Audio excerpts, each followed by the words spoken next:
Lovely morning my dear students, you guys are doing great in நினைக்கிறேன். இந்த week வந்து நம்மளுக்கு most important week ன்னு சொல்லலாம். நம்மளுடைய schedule date ஆகட்டும் அல்லது டிப்ளமோ நர்சிங் உடைய rank list, BNOS உடைய rank list உடைய அப்டேட்டுக்காக நம்ம எல்லாரும் வெயிட் பண்ணிட்டு இருக்கோம். இந்த வீக்ல இருந்து நம்மளுக்கு எனி டைம்ல கூட நம்மளுக்கு என்ன பண்ணலாம்னா ரிலீஸ் பண்ணலாம்.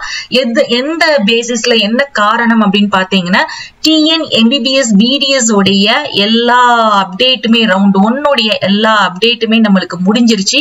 அவங்களுக்கு வந்து கவுன்சிலிங் நடத்தி முடிச்சிட்டாங்க, ஃபைனல் ரிசல்ட் ரிலீஸ் பண்ணிட்டாங்க, அலாட்மெண்ட் ஆர்டரை டவுன்லோட் பண்ணி எடுத்துக்கிட சொல்லிட்டாங்க. சோ அவங்களுக்கு அப் டு செப்டம்பர் 5th வரைக்கும் காலேஜ்ல போய் ரிப்போர்ட் பண்ணக்கூடிய கன்ஃபர்மேஷன் டேட் கொடுத்திருக்காங்க. சோ செப்டம்பர் 5th வரைக்கும் இதோடைய அப்டேட் எதுவுமே நம்மளுக்கு அபிஷியல் வெப்சைட்ல எந்த ஒர்க்குமே இல்ல ரிலீஸ் பண்றதுக்கு.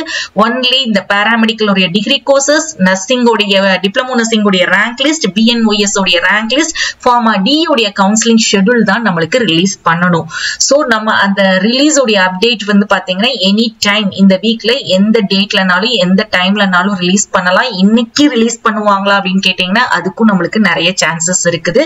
சோ நீங்க அபிஷியல் வெப்சைட்டை ஃப்ரீக்வெண்டா விசிட் பண்ணி பாருங்க. அப்படி இல்லைன்னா நம்மள மாதிரி சேனல்ஸ் நிறைய பேர் அப்டேட் பண்றாங்க, நம்மளுடைய சேனலையும் நம்ம அப்டேட் பண்ணிட்டு இருக்கோம். நீங்க சேனலை ஃப்ரீக்வெண்டா நீங்க விசிட் பண்ணுங்க. அப்படி இல்லைன்னா இன்ஸ்டன்டா தெரியறதுக்கு நம்மளுடைய வாட்ஸ்அப் அண்ட் டெலிகிராம் சேனல்ல ஜாயின் பண்ணிக்கோங்க. PDF டவுன்லோட் பண்ணி எடுக்கிறதுக்கும் இன்ஸ்டன்ட் அப்டேட் தெரிஞ்சுக்கிறதுக்கும். சோ மை டியர் ஸ்டூடெண்ட்ஸ், நிறைய ஸ்டூடெண்ட்ஸ் வந்து ஒரு டவுட்டை வந்து ஃப்ரீக்வெண்டா கேக்குறீங்க. இப்போ வந்து இந்த செல்ஃப் ஃபைனான்சிங் காலேஜஸ் தான் எனக்கு வேணும், பட் எனக்கு ஃபர்ஸ்ட் ரவுண்ட்ல கவர்மெண்ட் மட்டும்தான் வரும்னு சொல்றீங்க. அப்படின்னா செல்ஃப் ஃபைனான்சிங் காலேஜஸ்க்கு நாங்க எப்படி பார்ட்டிசிபேட் பண்றது அப்படின்னு கேக்குறீங்க. மை டியர் ஸ்டூடெண்ட்ஸ், இந்த ஒரி வந்து உங்களுக்கு வேண்டவே வேண்டாம். நீங்க கவலைப்படாதீங்க, கன்ஃபியூஸ் பண்ணிக்கிடாதீங்க. நம்மளுக்கு இந்த கவுன்சிலிங் ஷெட்யூல் அப்படிங்கிறது ஸ்பெஷல் கேட்டகரிக்கும் ஜெனரல் கேட்டகரிக்கு தான் ஃபர்ஸ்ட் ரிலீஸ் பண்ணுவாங்க. சோ அதுல நம்மளுக்கு என்ன மாதிரி வந்து சீட்ஸ் கொடுக்குறாங்க, எந்த ரேங்க் டு எந்த ரேங்க், கண்டிப்பா 200 to 160 வரைக்கும் கட் ஆஃப் இருக்கக்கூடிய ஸ்டூடெண்ட்ஸ் வந்து கூப்பிடுறதுக்கு வாய்ப்பு இருக்கு. சோ அந்த பேசிஸ்ல என்ன மாதிரிலாம் நம்ம கவுன்சிலிங் அட்டென்ட் பண்ணணும் அப்படிங்கிற இன்ஸ்ட்ரக்ஷன்ஸ் எல்லாமே இங்க வந்து கொடுத்திருப்பாங்க. சோ இதெல்லாம் நம்ம வந்து ஒரு ஃபுல் எக்ஸ்பிளனேஷன் வந்து கொடுப்போம். அதை பேஸ் பண்ணி தான் நீங்க வந்து பார்ட்டிசிபேட் பண்ண போறீங்க.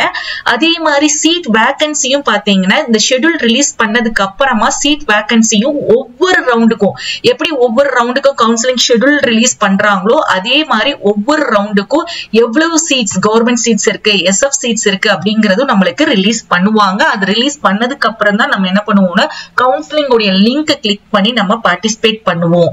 அண்ட் நம்மளுக்கு இந்த ஃபர்ஸ்ட் ரவுண்ட்ல கவர்மெண்ட் மட்டும்தான் இருந்துச்சு, கவர்மெண்ட் சீட்ஸ் மட்டும்தான் இருக்குது அப்படின்னா உங்களுக்கு நீங்க வருத்தப்பட வேண்டாம். இதே ரவுண்ட்ல இருக்கக்கூடிய கட் ஆஃப் ரேங்க் இருக்கக்கூடிய ஸ்டூடெண்ட்ஸுக்கு செகண்ட் ரவுண்ட்லயும் என்ன பண்ணுவாங்க அப்படின்னா உங்களுக்கு கால் ஃபார் பண்ணுவாங்க. நீங்க செகண்ட் ரவுண்ட்லயும் பார்ட்டிசிபேட் பண்ணி உங்களுக்கு செல்ஃப் ஃபைனான்சிங் காலேஜஸ் தான் வேணும் அப்படின்னா செல்ஃப் ஃபைனான்சிங் காலேஜஸ் நீங்க என்ன பண்ணிக்கலாம்னு எடுத்துக்கலாம். சோ இதனால நீங்க எந்த கன்ஃபியூஷன் ஆகாதீங்க. எனக்கு SF தான் வேணும், ஃபர்ஸ்ட் ரவுண்ட்ல எனக்கு SF இல்லைன்னா செகண்ட் ரவுண்ட்ல நான் பார்ட்டிசிபேட் பண்ண முடியுமா அப்படின்னு கேட்டீங்கன்னா எஸ், அப்கோர்ஸ் கண்டிப்பா பார்ட்டிசிபேட் பண்ண முடியும். அதே மாதிரி உங்களுக்கு கவர்மெண்ட் காலேஜ் சீட் வந்து பாத்தீங்கன்னா ஃபர்ஸ்ட் ரவுண்ட்ல இருக்கும். ஃபர்ஸ்ட் ரவுண்ட்ல கவர்மெண்ட் காலேஜ் போக மீதி இருக்கிற சீட்ஸ் தான் செகண்ட் ரவுண்டுக்கு வரும். சோ SF காலேஜ் பாத்தீங்கன்னா உங்களுக்கு செகண்ட் ரவுண்ட்ல ஃபுல் சீட்ஸ் இருக்கும். அது போக மீதி இருக்கக்கூடிய SF சீட்ஸ் தான் தேர்ட் ரவுண்ட் அண்ட் ஃபோர்த் ரவுண்ட்ல வந்து வரும். சோ கவர்மெண்ட் காலேஜ் சீட்ஸ் அப்படின்னு எடுத்துக்கிட்டீங்கன்னா first round and second round மட்டும் தான் வரும். சோ SF காலேஜ் தான் வேணும்னு இருக்கக்கூடிய ஸ்டூடெண்ட்ஸ் வந்து நீங்க கண்டிப்பா மீதி இருக்கக்கூடிய ரவுண்ட்ஸ்லயே பார்ட்டிசிபேட் பண்ணலாம். அதுக்கு வந்து நம்மளுக்கு ஷெட்யூல்ல கொடுக்கும் போது அதோட இன்ஸ்ட்ரக்ஷன்ஸ் கொடுப்பாங்க, எப்படி நீங்க பார்ட்டிசிபேட் பண்ணணுங்கிற அப்டேட் இருக்கும். அதை பேஸ் பண்ணி நானும் உங்களுக்கு கைட் பண்ணுவேன். சோ அதனால no need to worry about that. So counselling வந்து எப்படி ஈஸியா நம்ம அட்டென்ட் பண்ணணும் அப்படிங்கிற கைடன்ஸ் நான் கொடுப்பேன். கண்டிப்பா உங்களுக்கு என்னுடைய சப்போர்ட் எப்பவுமே இருக்கும். அதனால நீங்க வந்து ஒரு பாசிட்டிவ் வைபோடயே இருங்க, கூலா இருங்க. சோ இந்த வீடியோ உங்களுக்கு பிடிச்சிருந்தா லைக் பண்ணுங்க, ஷேர் பண்ணுங்க. அதே மாதிரி நம்ம சேனலை சப்ஸ்கிரைப் பண்ணிக்கோங்க. தேங்க்ஸ் ஃபார் வாட்சிங்.